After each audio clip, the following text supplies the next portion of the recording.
Welcome to Summary of the Week, your go-to recap of the biggest global headlines. Today is Sunday, April 6th, 2025. Let's break down the stories that shaped the past 7 days. Stay tuned. Russian President Vladimir Putin has initiated a new conscription campaign, aiming to enlist 160,000 men aged 18 to 30 for military service. This marks the largest draft since the onset of the Ukraine conflict and aligns with Russia's objective to expand its armed forces to 1.5 million personnel. The Kremlin maintains that this conscription is routine and unrelated to the ongoing war in Ukraine. However, international observers express skepticism, noting previous instances where conscripts were deployed to the front lines despite official assurances. On Monday, for the first time in nearly 6 months, Ukraine had a day where Russia didn't launch attack drones at it. It did, however, deploy missiles and glide bombs. In subsequent days, the drone attacks returned. However, the day without drones led to people wondering what the pause was for. Some speculate that the Kremlin may have been stockpiling drones for a later attack. In an interview, Ukrainian President Volodymyr Zelensky stated that Russia is likely preparing to launch a new spring offensive in Ukraine's northeastern Sumy and Kharkiv regions. This has prompted Ukrainian forces to bolster their defenses in anticipation.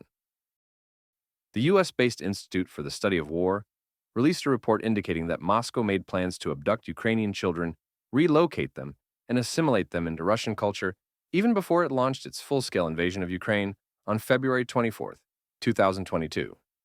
The ISW reported that human rights activists found official documents dated February 18, 2022, that laid out plans to remove Ukrainian children from orphanages in occupied Luhansk and Donetsk oblasts, under the guise of humanitarian acts. Officials in Kiev have documented some 20,000 cases of Ukrainian children abducted by Russia, but the real number is likely far higher.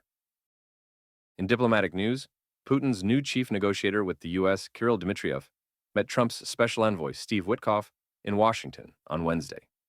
The two sides reportedly discussed possible cooperation in the Arctic, in rare earth metals, and in various other sectors. Dmitriev's visit to Washington is the first from a senior Russian official since Russia's full-scale invasion of Ukraine.